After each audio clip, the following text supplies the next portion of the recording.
poder. Bien.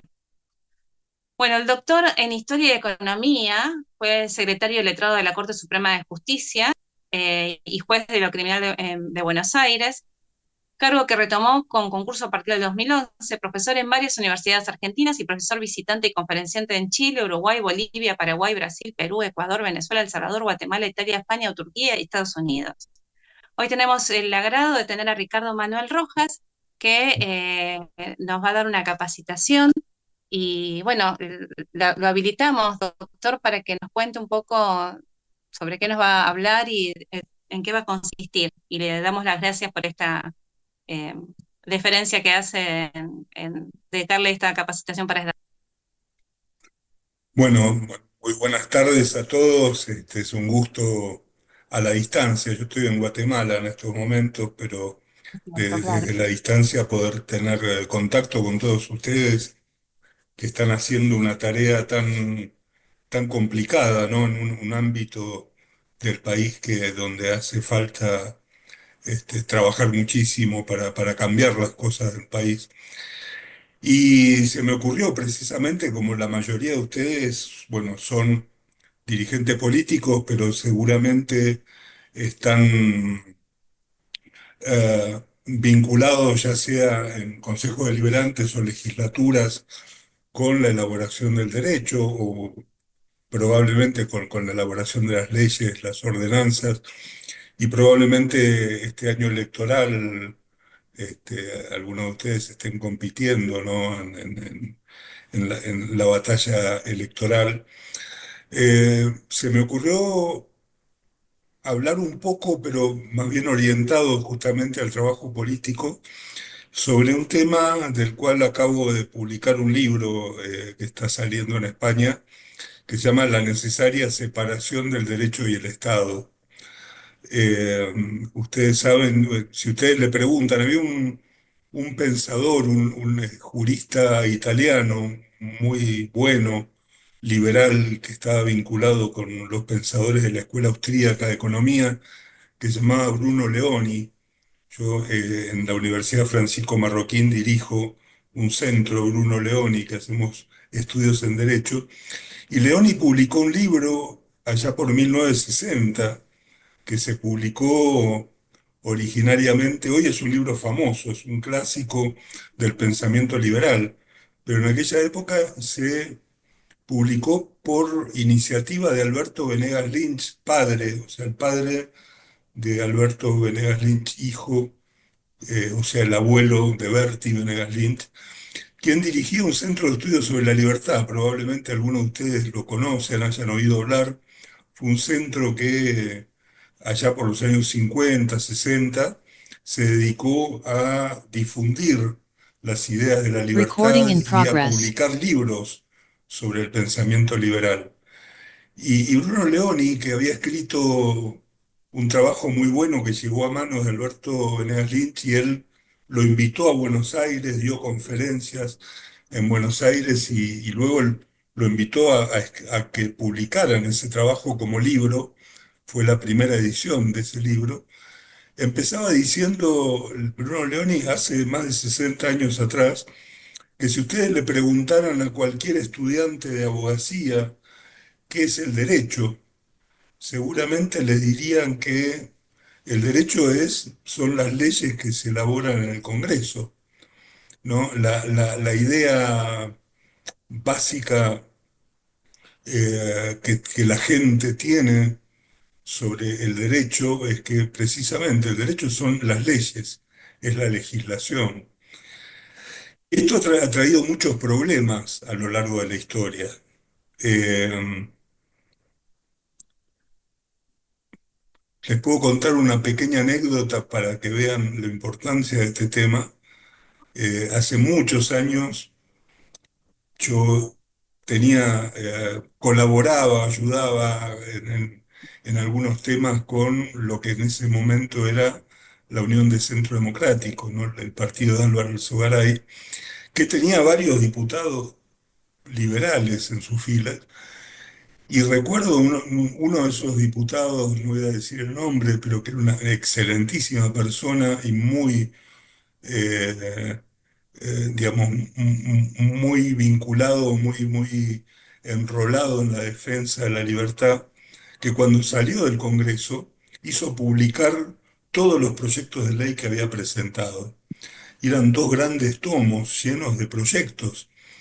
Y a mí me daba pena romperle el corazón diciéndole que en realidad él había ido al Congreso para derogar leyes más que para sancionarlas, que lo que hacía falta en Argentina era romper con esa especie de corset legislativo que nos impide avanzar, y sin embargo él pensaba un poco como la teoría del valor trabajo, ¿no? de Adam Smith y de Marx, que su trabajo era bueno cuanto mayor cantidad de proyectos de ley sancionara. Y sin embargo, vean ustedes que el derecho en el mundo ha surgido y se ha desarrollado a lo largo de los siglos como un mecanismo espontáneo de solución de conflictos entre las personas.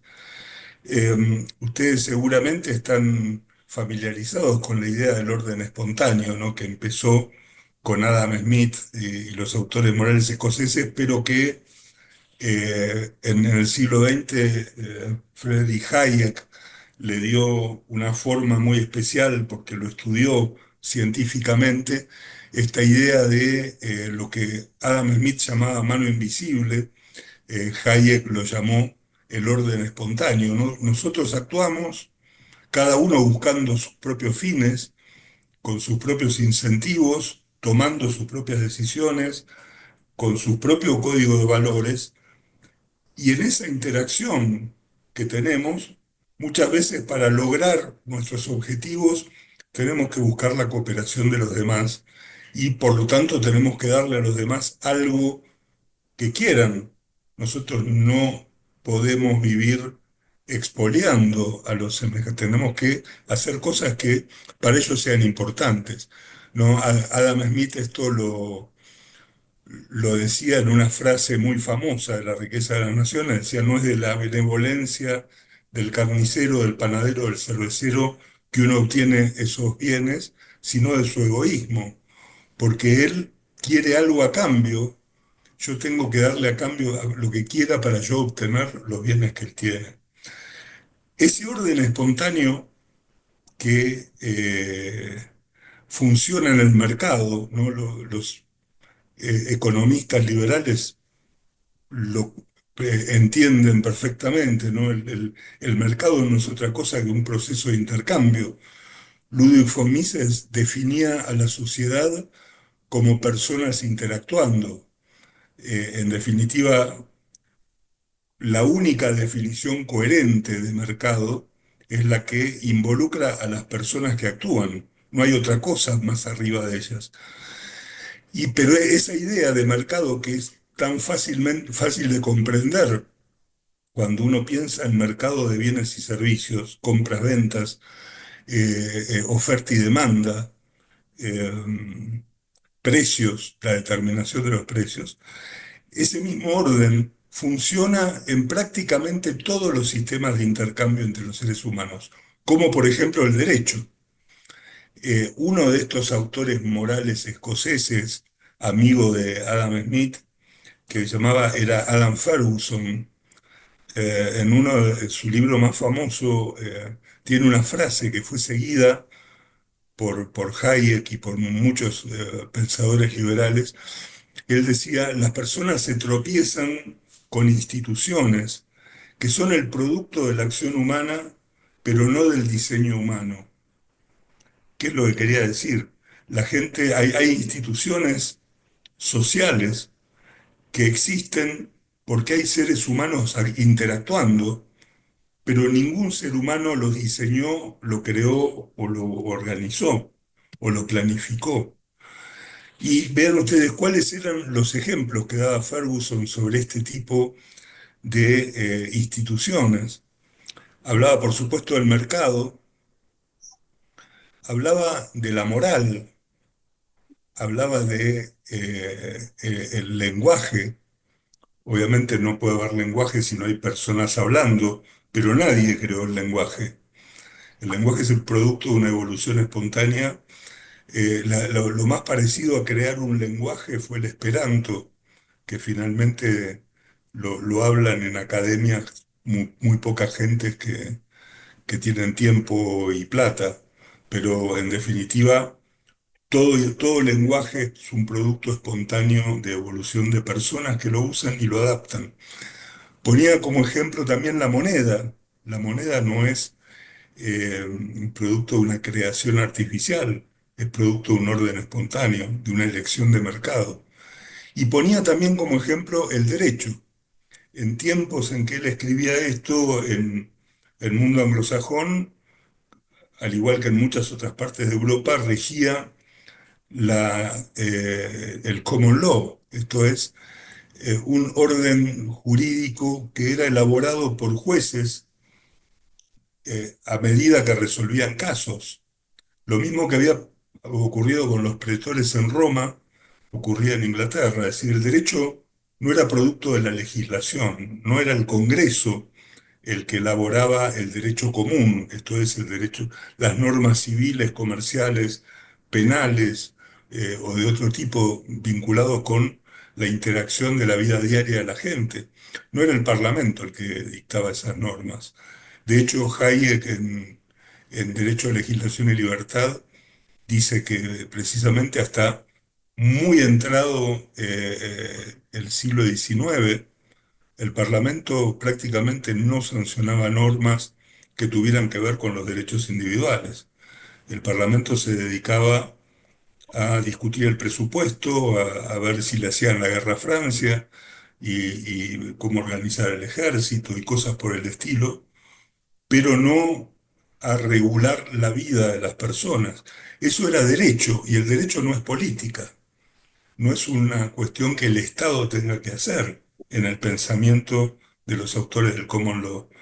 El derecho es el producto de la solución de conflictos entre las personas que a medida que los jueces repetían sus criterios porque eran eficientes, iban generando una jurisprudencia, una serie de principios abstractos que emanaban de de esa sentencia que el juez dictaba y que servía como faro para que futuros jueces y las personas, al celebrar sus contratos, los tuvieran en cuenta, porque sabían que si tenían un conflicto lo iba a resolver un juez y probablemente iba a aplicar ese mismo criterio. Esto es, vean ustedes que los tres sistemas de derecho más importantes del mundo occidental, es decir, el derecho romano, el derecho anglosajón, la lex mercatoria. La lex mercatoria es un caso muy particular porque eran las normas que utilizaban en los puertos del Mediterráneo a la salida de la Edad Media. Entonces, cuando los caminos empiezan a ser un poco más seguros, los mercaderes se juntan en el Mediterráneo. Suben desde África, vienen desde Asia, desde el norte de Europa, todos convergen en el Mediterráneo a comerciar. Gente que hablaba idiomas distintos, costumbres distintas, órdenes jurídicos distintos. Sin embargo, todos se ponían de acuerdo y negociaban en los puertos del Mediterráneo. Y cuando había conflictos, había árbitros que resolvían esos conflictos aplicando las costumbres del puerto. Y y estos árbitros, que en definitiva eran como jueces, no eran abogados, eran comerciantes. Eran comerciantes aplicando las costumbres comerciales de los distintos puertos de Europa. Y esto, entonces, ustedes tienen tres órdenes jurídicos: el derecho romano antiguo, el common law inglés, la lex mercatoria, y si ustedes quieren sumarle los derechos forales de muchas partes de Europa también se fueron organizando a partir de las costumbres y las decisiones de los jueces o los árbitros, tienen que el mundo occidental se organizó el derecho a partir de la decisión individual de una persona, de cada persona, de actuar libremente, de contratar libremente y de que en el caso en que hubiera un conflicto, ya sea por un incumplimiento contractual o por un daño provocado por la acción, ese conflicto se iba a resolver a partir de una serie de normas que eran elaboradas espontáneamente a través del tiempo por la acción de jueces que al resolver casos concretos al mismo tiempo elaboraban pequeñas máximas para la solución de casos futuros. El propio Bruno Leoni tiene una frase muy buena en su libro que se lo recomiendo y que de hecho lo consiguen por Unión Editorial en Argentina. Eh, Bruno Leoni decía, el derecho no lo hacen ni los legisladores ni los jueces, el derecho lo hacen las personas. ¿Y por qué decía esto Leoni? Y daba un ejemplo muy interesante. Cuando se produce un juicio, ustedes tienen, bueno, un demandante y un demandado, digamos. Cada uno de ellos tiene sus pretensiones, uno quiere ser resarcido por daños y perjuicios, el otro piensa que no tiene que resarcir o no se ponen de acuerdo sobre el monto. Cada uno elabora su propia interpretación de los hechos, ofrece pruebas. Dentro de esas pruebas vienen otras personas como testigos, como peritos, cada uno da su versión de los hechos. Luego vienen los alegatos donde vuelven a dar su versión y al final el juez dicta una sentencia donde no solo tiene que hacerse cargo de lo que dijeron todas esas personas, sino que además aplica precedentes, aplica jurisprudencia, que son otros casos donde otros jueces también tuvieron que analizar lo que dijeron un montón de otras personas. Con lo cual, Leoni muy sagazmente concluye que el derecho en definitiva es un proceso permanente de discusión, de cómo resolver conflictos, donde prácticamente todos estamos involucrados de alguna manera. Y yo quería hacer una introducción sobre esto, o dejar esto claro al principio, porque justamente hay una tendencia muy fuerte, y sobre todo entre los abogados, a pensar que el derecho finalmente es la legislación, que la legislación es la reina de las fuentes del derecho, que la costumbre, la doctrina, la jurisprudencia y todo lo demás solo tiene valor en tanto la ley, la legislación los reconozca y les dé valor. Y esto ha sido producto de las interpretaciones del positivismo jurídico durante el siglo XX, sobre todo la segunda mitad del siglo XX, a partir de los trabajos de Kelsen. Kelsen en sus últimos tiempos, Kelsen tuvo tal vez dos miradas del derecho, ¿no? Una primera mirada en la teoría pura del derecho que era más racionalista, ¿no? El derecho es un producto de la razón humana y tiene una serie de reglas lógicas por las cuales se elabora y es válido en tanto se elabore del modo en que tiene que elaborarse. Pero ya en sus últimos tiempos, de hecho hay una gran obra póstuma que fue publicada después de su muerte, que es la Teoría General de las Normas, donde Kelsen avanza sobre la importancia de la parte voluntarista del derecho. Esta idea de que la ley es la voluntad del legislador, y por lo tanto los jueces para aplicar las leyes tienen que desentrañar la voluntad del legislador. Hasta ese punto, la idea es que el que hace las leyes tiene el poder de regular la vida de las personas. Em, y vean ustedes que ya a mediados del siglo XIX, un gran pensador, eh, Frédéric Bastiat, un pensador francés brillante, escribió un librito muy corto que se llama La Ley y desarrolló un concepto muy importante que es el concepto de expoliación legal. Bastián decía, el Estado, cuando a través de la legislación nos impone conductas, nos quita nuestros derechos, nos dice cómo tenemos que vivir, genera privilegios para unos a expensas de otros, está produciendo una expoliación por medio de la ley. Y a eso le puso ese nombre de expoliación legal que se ha hecho famoso con el tiempo.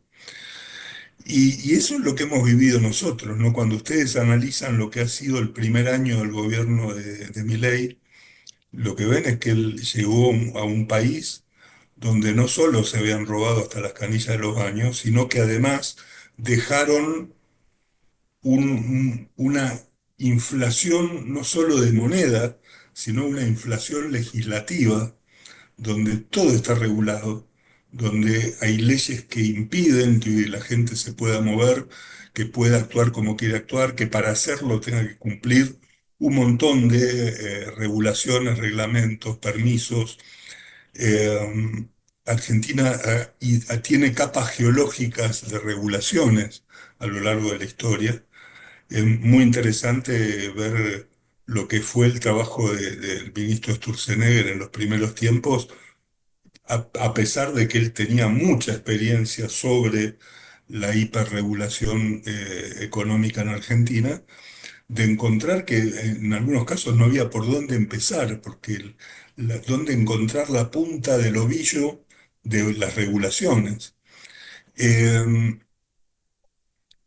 y uno puede decir que, digo, los problemas de corrupción en el país tal vez se pueden solucionar más fácilmente, en el sentido de que ustedes saben que el origen fundamental de la corrupción es el poder.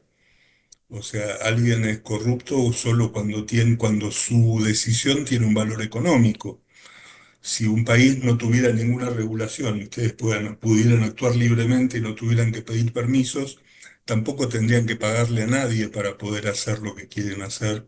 Nadie les podría exigir un soborno o ofrecer un negocio espurio que ustedes podrían hacer legalmente sin necesidad de sobornar a nadie.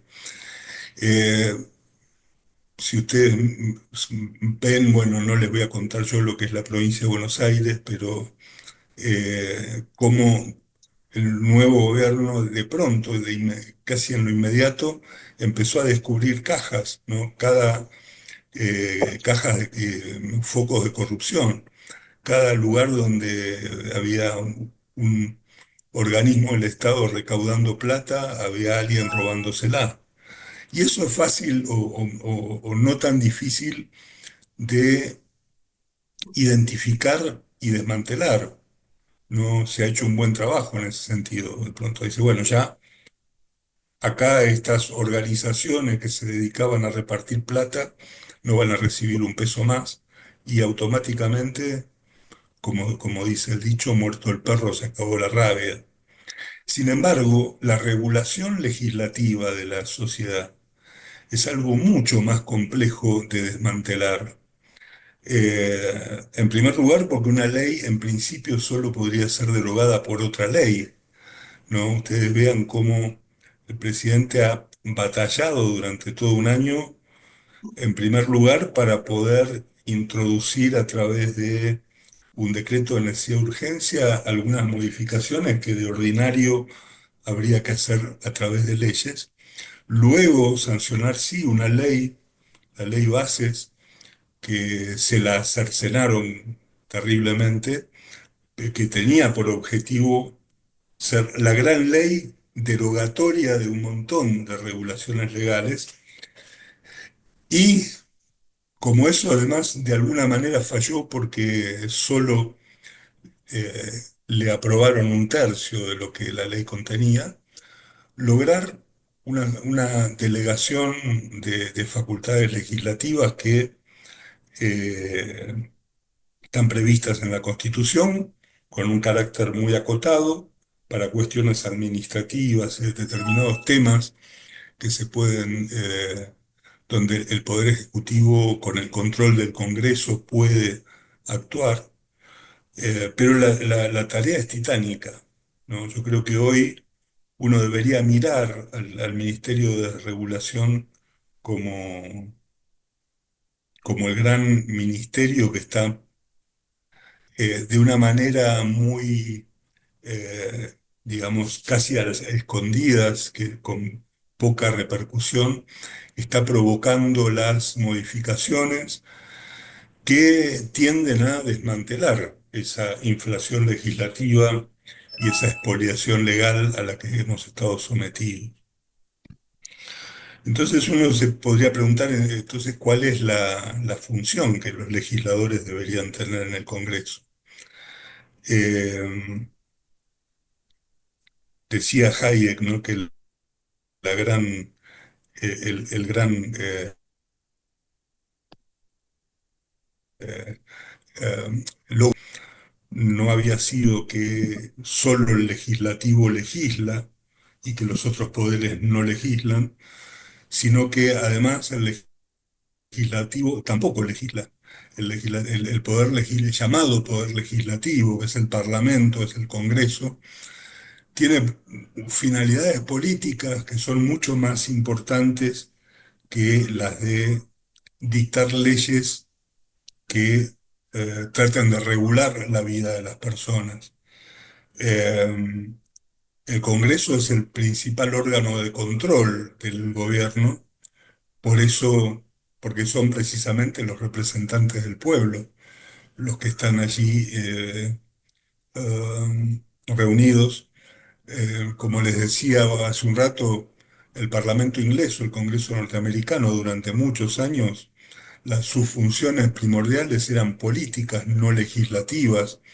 Se dedicaban fundamentalmente a llevar a cabo estas eh, obligaciones de tipo político que la Constitución le impone en Estados Unidos o la tradición política le impone en Inglaterra, de justamente discutir y aprobar los gastos del Estado, de controlar el funcionamiento de las instituciones y sobre todo el Ejecutivo. El sistema inglés es un sistema parlamentario donde el primer ministro sale del propio Parlamento, con lo cual el control que ejercen los parlamentarios sobre el gobierno, sobre el poder ejecutivo, digamos, es mucho mayor, porque es uno de ellos el que está ejerciendo el gobierno. De ahí sale quien ejerce el poder ejecutivo.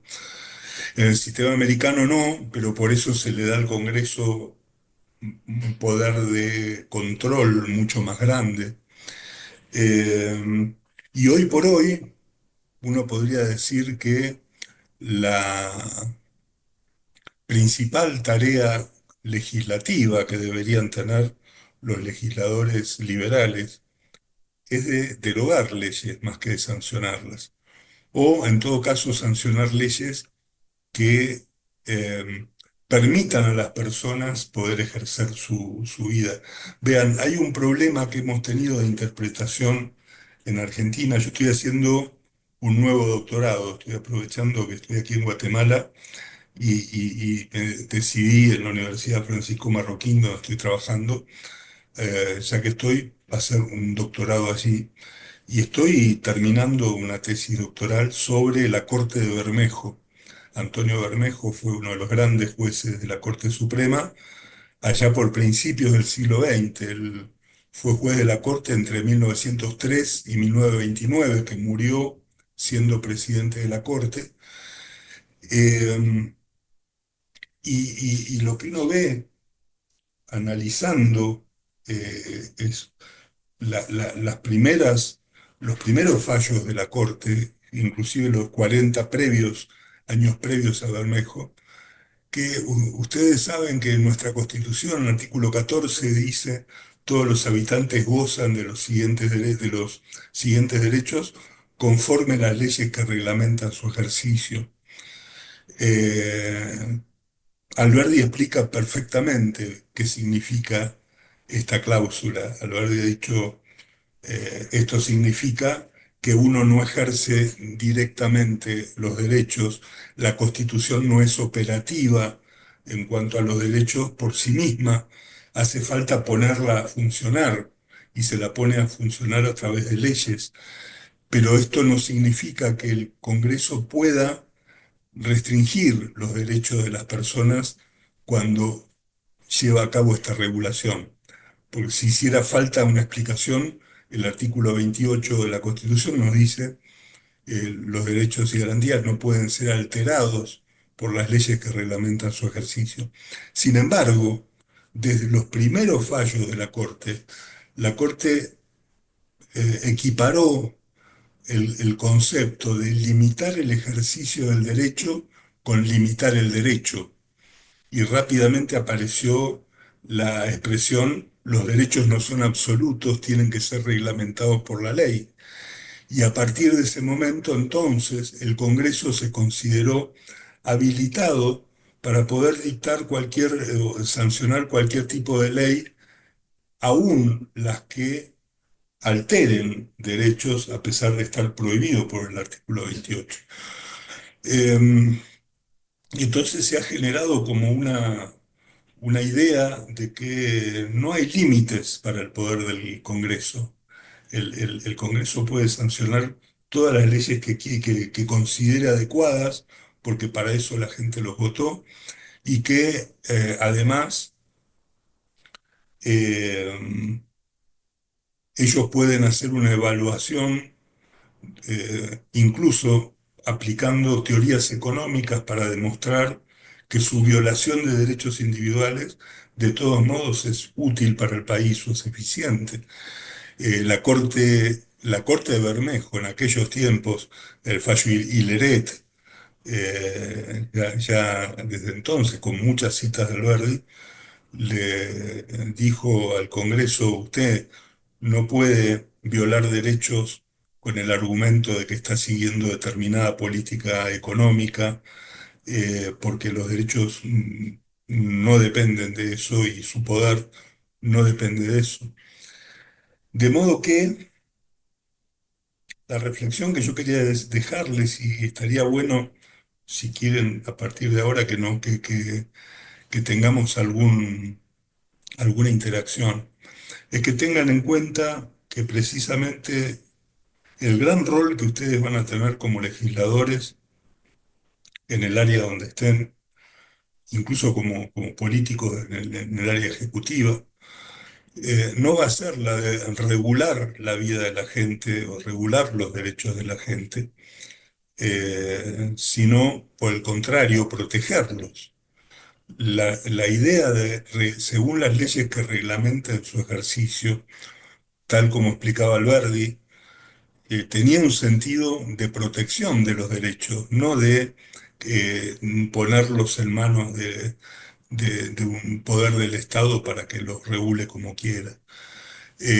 Y en estas épocas donde hace falta cambiar, digamos, los paradigmas de la organización del país. Vivimos un país donde durante un siglo, ¿no? Yo tuve la suerte el año pasado, en junio, de participar y de hablar en el evento del Instituto Juan de Mariana en Madrid, donde le dieron el premio Juan de Mariana a Javier. eh, y a mí me tocó hablar y, y yo le planteaba en esas palabras que la regulación de los derechos en Argentina no son 20 años, es por lo menos un siglo. Hace un siglo se dictaban las leyes de prórroga de las locaciones urbanas de 1921 a 1922, durante el gobierno de Irigoyen, congelamiento de alquileres, prórroga de los contratos. eh, Ahí la Corte los convalidó con una disidencia del juez Bermejo que fue maravillosa, citando a Alberdi sobre lo malo no solo desde el punto de vista constitucional, sino también desde el punto de vista económico, que eran ese tipo de regulaciones. Y arrancamos un periodo que empezó en los años 20 tibiamente, todavía éramos una gran potencia, donde no había demasiadas regulaciones y por lo tanto había mayor libertad, pero Miren, hay un trabajo de Julio Llanarte, que fue juez de la Corte 2 veces, sobre la historia de la Corte, que él dice, él va creando etapas, ¿no? Y curiosamente la etapa primera la llama la etapa alberdiana, los primeros 40 años de organización de la Corte. A la época de Bermejo, esos 27 años, 28 que Bermejo fue presidente de la Corte, la llama una corte libertaria spenceriana, así la denominó Llanarte, no como un elogio precisamente, porque él era bastante intervencionista, pero bueno, justamente era la corte que había protegido la libertad. Y ya a partir de los años 30, después del golpe, los gobiernos conservadores y Perón, eh, aparece una corte mucho más conservadora de tinte estatista y keynesiana. Así la describe Ollanarte. Pero ya en los años 20 empezaron los primeros esbozos a los que la corte le iba poniendo un poco de freno. En los años 30 ya fue la época de la Junta de Granos, Junta de Carne, Banco Central, todas las grandes regulaciones empezaron ahí, se profundizaron en los 40, en los 50, empezamos una bola de nieve hasta, hasta hace un año y pico atrás, que casi no tuvo control. Eso es lo que hay que dar vuelta, hay que volver a pensar al derecho como un mecanismo de solucionar los conflictos entre las personas, porque al solucionar los conflictos basados en el reconocimiento de la libertad individual, el derecho de propiedad, las personas son las que producen el bienestar, son las que generan la riqueza. Hay un preconcepto que ha sido muy dañino en la historia, fue muy dañino, por ejemplo, para el pensamiento marxista, que es la idea de que la riqueza es un juego de suma cero. Esto es, la riqueza es como una torta y solo tenemos esta torta. Y entonces si yo me llevo una porción un poco más grande de esta torta, a alguien voy a perjudicar, alguien va a tener que comer menos, porque yo me estoy llevando un pedazo más grande. Sin embargo, la riqueza no es una cantidad fija. Puede haber tanta riqueza como la gente produzca si ustedes generan las condiciones para que se produzca. Y entonces ustedes pueden tener gente que es rica no a expensas de los pobres, sino que son ricos porque generaron su propia riqueza y muy probablemente esa riqueza termina ayudando a los pobres de alguna manera, ya sea dándoles trabajo, mejorando sus sueldos o ayudándolos a través de la caridad, lo que sea.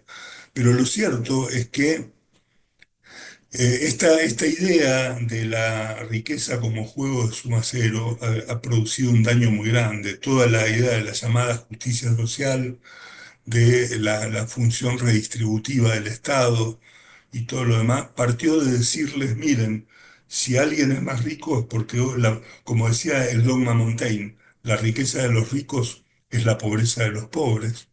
Y en realidad lo que han enseñado el liberalismo y la economía de mercado es que se puede generar tanta riqueza como la gente haga o cree, y esto es eh, un poco lo que yo creo que es lo que el presidente tiene en miras en estos momentos, ¿no? La- nosotros necesitamos inversiones. Si ustedes quieren que haya menos desocupación, más trabajo y mejores sueldos, lo que necesitan es oferta y demanda. Necesitan que se demande mano de obra y al demandar mano de obra, por un lado estamos dándole trabajo a más gente, pero por otro lado hay una competencia. Yo le pagaba poco a mi empleado, si lo quiero mantener le voy a tener que pagar más porque si no se me va a ir a la empresa de al lado donde le ofrecieron un poco más de plata. Todos nos manejamos por decisiones egoístas al fin del día. Eh, y por lo tanto generar las condiciones para producir riqueza con libertad y sin perjudicar a nadie, termina beneficiando a todos. Argentina hoy necesita un montón de inversiones. Toda esta cuestión del RIGI, de las inversiones en minería, en petróleo y todo lo demás, pueden generar enormes cantidades de riqueza y pueden generar muchísimo trabajo, pueden mejorar muchísimos sueldos, pueden ayudar muchísimo. Pero para eso necesitan tener las condiciones de certidumbre o certeza jurídica, sin las cuales nadie va a invertir en la Argentina. Vean ustedes que se produjo el RIGI, automáticamente un montón de gente, de empresas en el mundo, dijeron, yo quiero ir a invertir a Argentina. Y seguramente quieren venir a invertir a Argentina porque hay negocios que son muy rentables. Ahora, piensen ustedes que esa gente no va a traer un dólar hasta que no sepa que si yo tengo un dólar, el dólar lo puedo, así como lo pongo, lo puedo sacar, que lo que gane no me lo van a expoliar, que no me van a cambiar las reglas de juego en el medio, que justamente voy a hacer un negocio y por lo tanto las condiciones que pacte, que haya un sistema judicial que haga cumplir los contratos, que proteja la propiedad privada. Cuando haya seguridad de eso, ustedes van a ver cómo las inversiones llegan. Y para que haya eso, ustedes tienen que contribuir a que el orden jurídico proteja el derecho de propiedad y proteja la libertad. No que lo reglamente, que le ponga trabas, que les cambie las reglas y que les cambien los órdenes jurídicos cada tanto porque a un grupo de legisladores se le ocurrió. Eh, por eso es tan dañino lo que uno ve hoy en Argentina, ¿no? De los grupos, de los que se quedaron sin negocio, que están tratando de sabotear el proyecto permanentemente, ¿no? Y lo hacen muy bien, lo están haciendo muy bien. Yo me lamento de algo. Yo hace muchos años escribí un libro que se llama Resistencia no violenta a regímenes autoritarios de base democrática. Un nombre muy largo, pero no lo podía resumir porque era la idea. Y la idea es que era que frente a gobiernos, digamos que hay regímenes que acceden al poder por vías democráticas. Yo en ese momento pensaba en Chávez, o Maduro hoy, o Evo Morales, o cualquier dictador que se les ocurra, y pensaba en Cristina Kirchner también. Llegan al poder, ganan elecciones, pero una vez que ganan las elecciones empiezan a anular todos los mecanismos republicanos de limitación al poder y empiezan a cambiarle las reglas de juego, empiezan a cambiarle las leyes, empiezan a poner gente suya en los puestos más importantes, etcétera.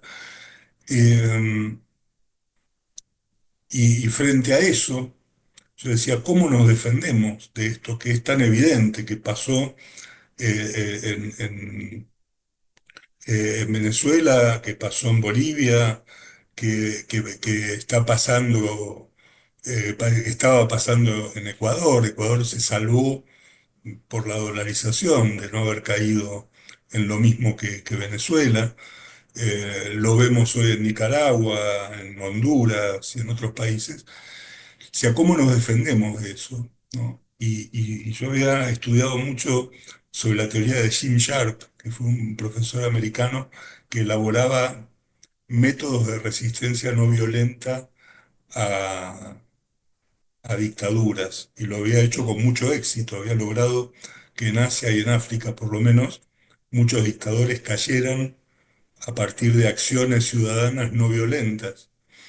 Yo digo, bueno, algo así hay que adaptar, y por eso escribí un libro que adaptaba un poco esa idea al sistema democrático.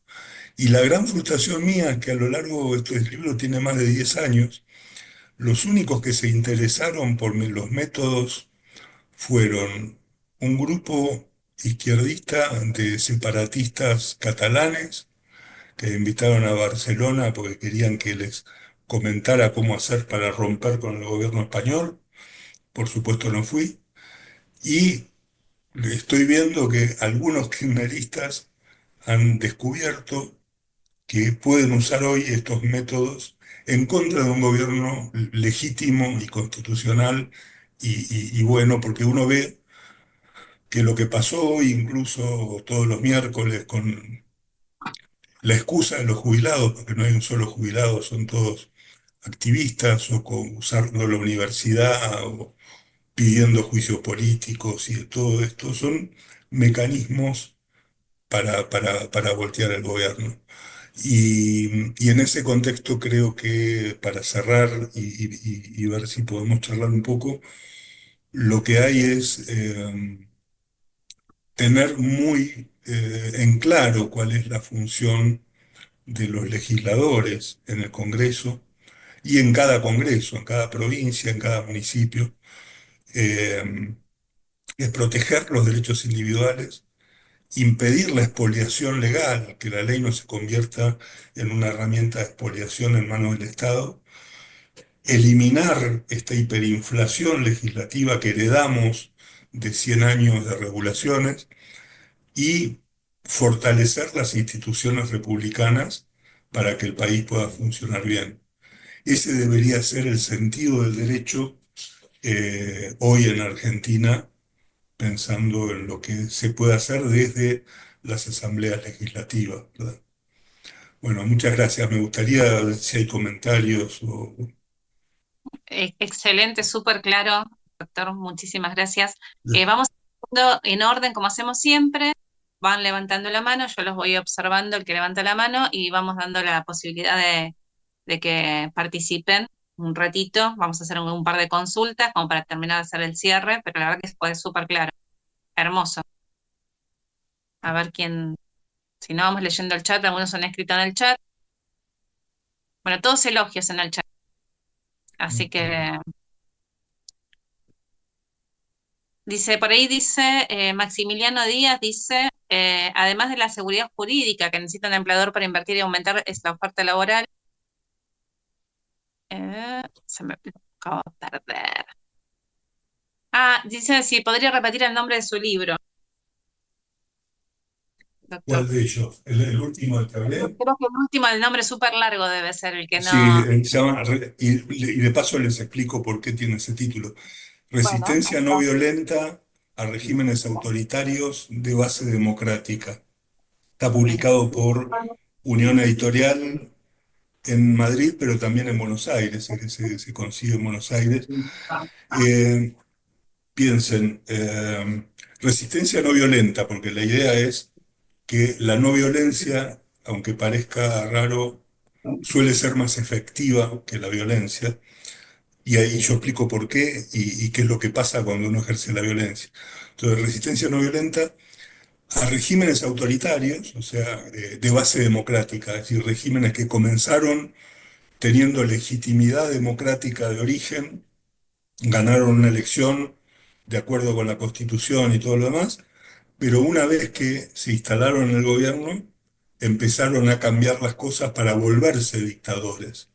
Y entonces la idea es cómo evitar que logren hacerse dictadores o qué hacer una vez que se convirtieron en dictadores.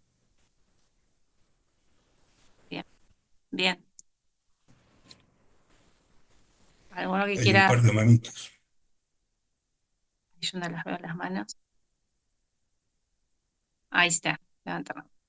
María Victoria, Ahí tenés la estamos. mano levantada, Fernanda. ¿Qué tal? Buenas tardes. Hola. La verdad que es un placer escuchar, sabe mucho, así que voy a aprovechar la ocasión para preguntar a ver si se puede explayar sobre algún otro concepto de lo que nos expresó hoy. Puntualmente estaba haciendo hincapié el tema de limitar el tema de los derechos o el ejercicio, ¿no? Que se hace la confusión en cuanto al derecho en sí y el paralelismo con lo que es el ejercicio del derecho. ¿Hasta dónde se podría tolerar esa limitación al ejercicio o es intolerable dentro de un, digamos, en un a nivel de lo que es la democracia. Mirá, ahí, porque vos sabés que siempre hay una gran discusión dentro del liberalismo, hay etiquetas, ¿no? Muchas veces me dicen, pero vos qué sos? ¿Vos sos liberal clásico? ¿Sos sordo liberal? ¿Sos anarcocapitalista? ¿Sos libertario? Digo, yo soy de Boca.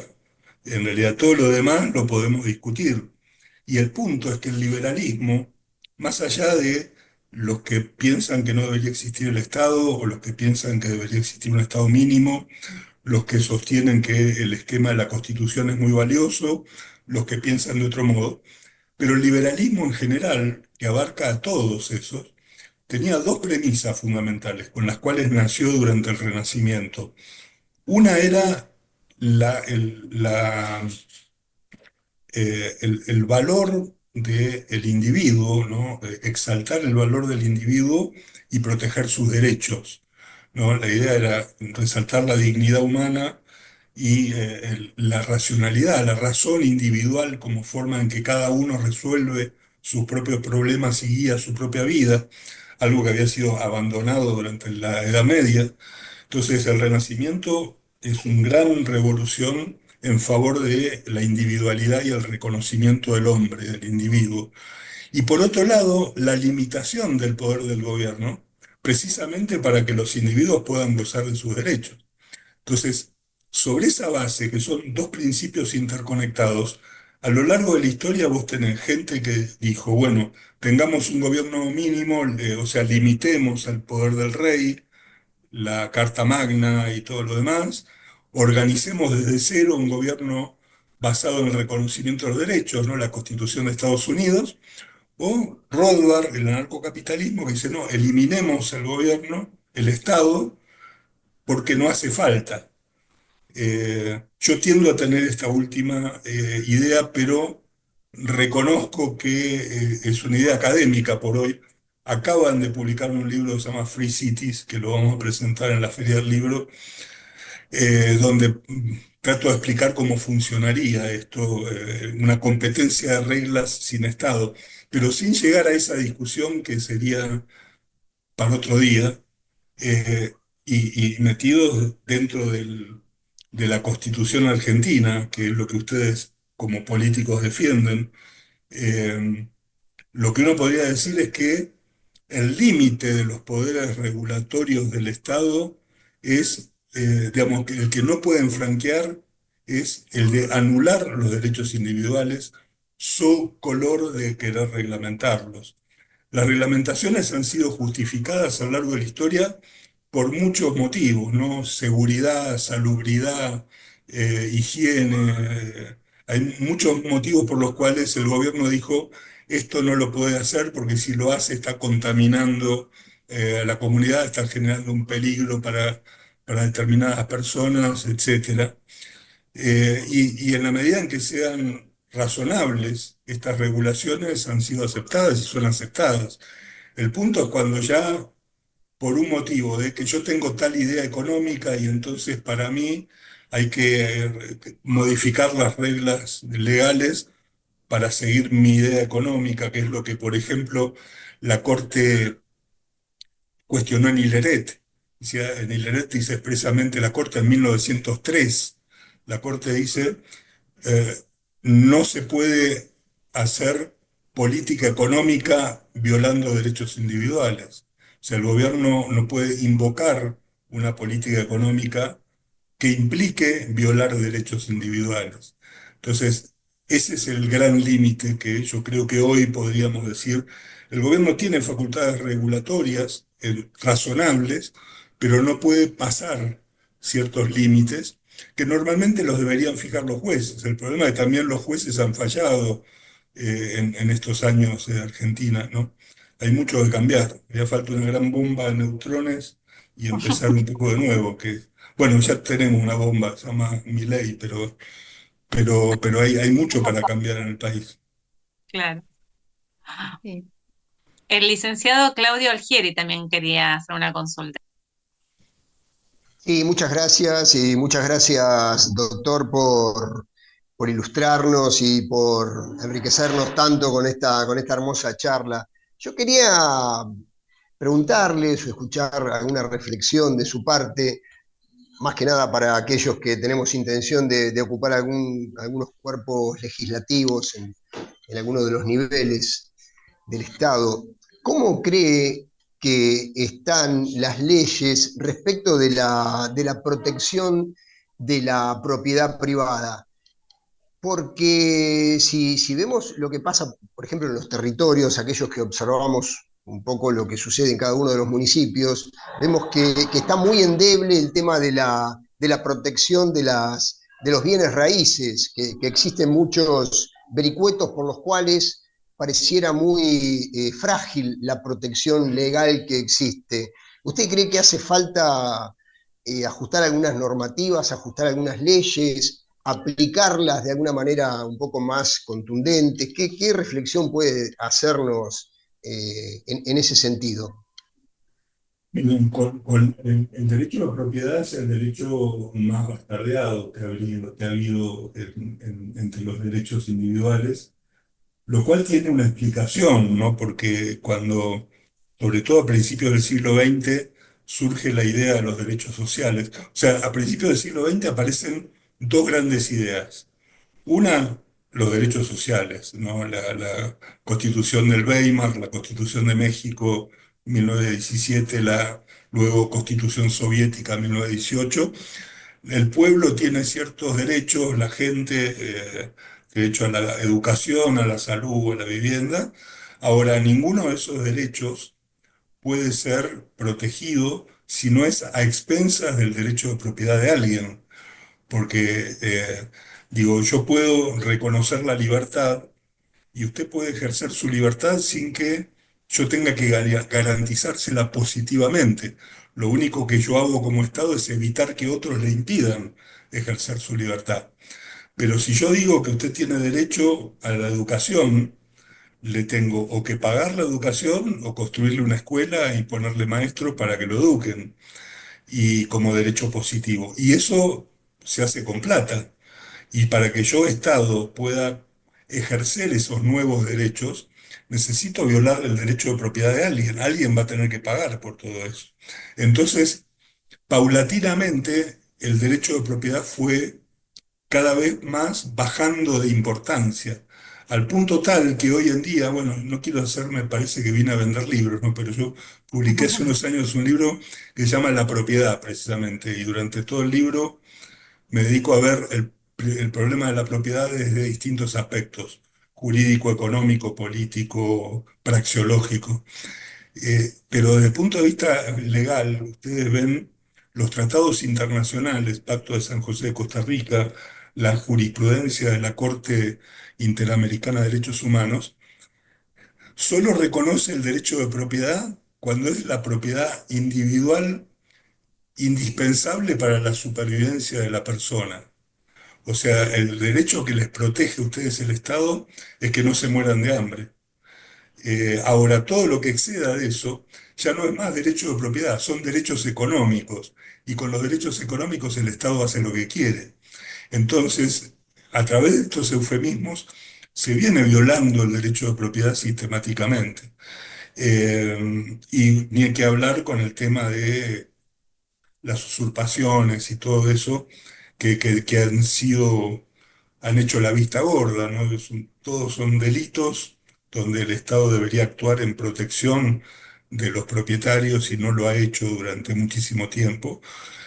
Así como no ha impedido que se corten calles y que se corten rutas, tampoco ha impedido que se usurpen propiedades privadas, porque por motivos ideológicos, ¿no? Hay que, bueno, si el pueblo tiene derechos, alguien va a tener que pagar. Y entonces, si esta gente tiene derecho a la vivienda y no tiene vivienda, que vaya y que le ocupe el campo porque tiene derecho a la vivienda.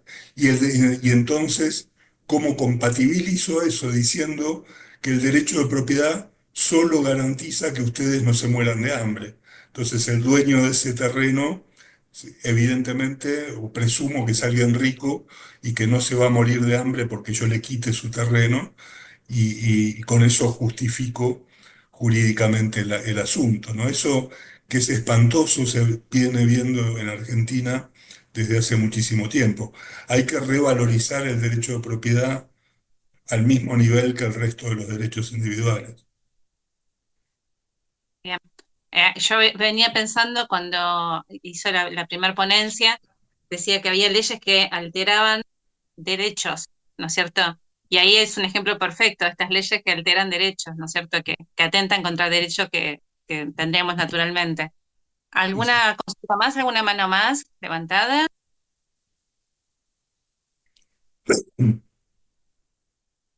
¿Está? ¿Algo que quieran decir para cerrar usted, doctor? Simplemente, bueno, obviamente felicitarlos por la labor que tienen, que están haciendo, que si hay un lugar donde hay que trabajar es en la provincia de Buenos Aires y no es una batalla fácil. Tenemos que revalorizar los principios de la Constitución argentina. Nosotros hemos tenido una de las más grandes constituciones del mundo durante el siglo XX. La primera parte del siglo XX, Argentina era un ejemplo para el mundo. Haciendo mi tesis doctoral, en un momento yo veía a Antonio Bermejo, antes de ser juez de la Corte, el presidente Roca lo mandó como representante de la Comisión Argentina al Congreso Panamericano que se celebró en México en 1901-1902, donde las dos estrellas del Congreso Panamericano eran Estados Unidos y Argentina, y que para el resto de América Latina, digamos, de la mayoría de los países, Argentina era la esperanza, porque Estados Unidos en esa época venía de ocupar las Filipinas, Puerto Rico, las islas de Guam, de ocupar Cuba y un montón de lugares, y en América Latina lo miraban con recelo en el resto de América. Y el único faro de libertad que se enarbolaba en esa época era Argentina, con una constitución liberal y un montón de próceres que respetaban los principios de esa constitución liberal. Esa constitución fue mancillada, fue destruida, desgraciadamente fue pisoteada en el año 94, hay muchas cosas horribles en la constitución, pero aún con todas esas cosas horribles que le agregaron, sigue siendo de las mejores constituciones que quedan y debemos defenderla a capa y espada y tenemos el ejemplo de quienes, como Bermejo y otros, la supieron interpretar bien. Y creo que los futuros legisladores tienen que seguir ese camino, ¿no? Que es muy importante. Bien. Eh, yo quiero agradecer especialmente a Silvia García y a Claudio Fredes de la Escuela del Distrito de La Plata, que tenían esta posibilidad de hacerlo solamente para el distrito y lo ofrecieron para la provincia, y por eso tuvimos hoy una audiencia de más de 100 personas compartiendo esto que es maravilloso, porque yo no sé si usted se da cuenta, porque a veces uno en el ejercicio de hacer le parece natural lo que uno dice, pero usted pudo hacer que lo que es difícil a nosotros que no sabemos nos parezca fácil y que lo podamos entender y tengamos un concepto desde lo jurídico distinto, inclusive aquellos que perfilan para ser legisladores, ocupar un lugar en algún cargo legislativo, pensar a las leyes desde este lugar y que no siempre hacer más leyes significa ni gobernar mejor, ni legislar mejor, ni nada en que se le parezca, es muy bueno porque nos abre una mirada positiva alrededor de lo que uno tiene que hacer, lo que uno viene a hacer dentro de lo que es esta función, la función del funcionario. Nosotros decimos el funcionario que funcione, ¿no es cierto? Que sea algo que aporte valor a la comunidad de una manera positiva. Así que desde ya muchísimas gracias a la Escuela de La Plata, muchísimas gracias a usted, doctor, que desde la distancia hoy estuvimos cerca y nos abre, ya nos anotamos un montón de cosas seguramente para ir a estudiar todos los que estamos acá, y más, vamos a ir a comprar sus libros seguramente también. No, y bueno, no, mis libros se los puedo, algunos por lo menos están en PDF, se los puedo mandar Bueno, con vamos a mucho agradecer. gusto. Y en el futuro, cuando quieran charlar, siempre a disposición encontraremos el momento. Que quedaron un par de manos ahí levantadas, no sé Ahora si levantaron hay de vuelta, tiempo. porque no hacen trampa, recién no había. Ahí Ah, levantaron. Bueno, nos quedan dos, hacemos dos más y cerramos. Erika, Sí, buenas tardes. Bueno, muchas Buenas gracias, tardes. doctor, por su explicación y bueno, por esta oportunidad que nos brinda. A mí me gustaría hacer hincapié en el derecho social a la educación, que es algo que resuena, ¿no? Y que todo el tiempo ha sido esto de dar, de dar, de dar. Bueno, y cómo podemos en este contexto y en el marco de lo que usted viene explicando por ahí colaborar desde nuestro lugar, no colaborar, sino trabajar para que se deje de ver que si bien el derecho a educar es una oportunidad para los estudiantes, hay una cuestión del derecho, como usted explicó, que hay que trabajarlo, ¿no? Como darle la batalla cultural desde ese lugar en relación al derecho. Sí, a ver, obviamente después de todo lo que hemos vivido en las últimas décadas y en el país y en el mundo, decir que la educación es un problema de cada uno, como todo lo demás. O sea, comer es un problema de cada uno. Poder comer es más urgente que educarse. Sin embargo, a mí no me están diciendo que tengo derecho social al alimento y que le puedo ir a quitar a alguien el alimento para comer por ahora. En algún momento lo dirán, pero sí me están diciendo que todos tienen derecho social a educarse y que yo estoy obligado a proveer los medios para que se eduque. Ahora bien, esto es una batalla muy difícil de dar, y se puede hacer gradualmente. Una de las formas de hacerlo gradual es pensar que hay una oferta y una demanda de educación y que nosotros hemos trabajado a lo largo de la historia en que el Estado tiene que ofertar educación. O sea, el Estado es el que construye escuelas, pone maestros, planes de estudio, controla, supervisa y finalmente termina siendo el que adoctrina, ¿no? Desgraciadamente en eso se termina. Pero hay otra forma de colaborar para que la gente se pueda educar, que es financiando la demanda, el famoso sistema de vouchers. O sea, yo puedo tener un sistema perfectamente donde haya escuelas privadas con programas privados, con maestros privados, que compitan y que sean los padres los que decidan a dónde van los chicos y que el Estado lo único que haga es darle un bono, un cheque para que le entregue a la escuela que quiera y que las escuelas compitan entre sí. Esto que ha tenido éxito en muchas partes del mundo, deberíamos estudiarlo un poco más. O sea, las alternativas no son solamente o no educamos a nadie y que todos sean Sarmiento y que los eduque la madre y sean autodidactas, o que el Estado decida hasta los programas de estudio de todo lo que se hace. En el medio hay un montón de alternativas por ejemplo, un sistema de vouchers es algo que que se debería ver. Miren, yo hace muchos años con Pablo Guido, que es un economista de Neuquén, hicimos un trabajo allá por 2010. Estaban en pie de guerra los maestros en Neuquén, porque decían que cobraban poco y qué sé yo, una cantidad de cosas, no había clase nunca. Y con Pablo hicimos un par de cuentas muy rápidas.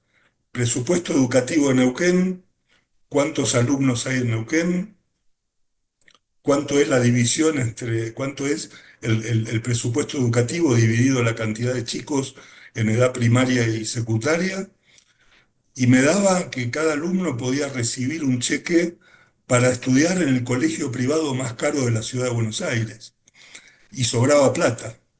Con lo cual, cuando empezábamos a mirar, veíamos que el Ministerio de Educación, los funcionarios del ministerio, la burocracia, la corrupción, se llevaban buena parte de la plata y que los maestros pedían licencia porque estaban estresados, entonces cobraban su sueldo, pero había que pagarle a otro maestro para que diera la clase que él no daba.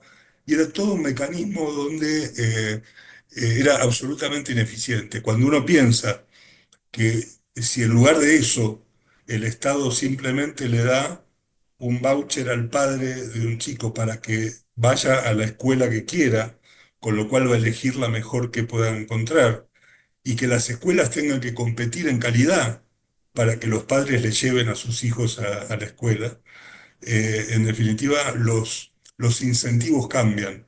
En economía todo son incentivos. y en educación habría que cambiar los incentivos perversos que tenemos, ¿verdad? Perfecto. Gabriela Gobea me parece que también tenía una pregunta para hacer. No sé si está todavía Gaby. Muchas gracias, doctor. A vos. Erika. Bueno, no era una pregunta simple porque me lo estaban preguntando en el distrito si la... Pero vos estás con Milei atrás. No sabíamos que estabas acompañada. ¿eh? Estás con Gabriel. El espíritu de Milei. Estoy con el presidente de la nación, sí, ojalá. Eh, no, me decían en mi distrito una persona, no sé si el doctor lo conoce, a José Sánchez, no sé si le suena, que no había podido ver la grabación completa, si dónde iba a estar esta grabación. Después lo subimos en el canal de YouTube, como hacemos con todas las capacitaciones, chicos. Eso creí yo, se lo dije, pero no estaba segura. Está bien. Era eso nada más, gracias.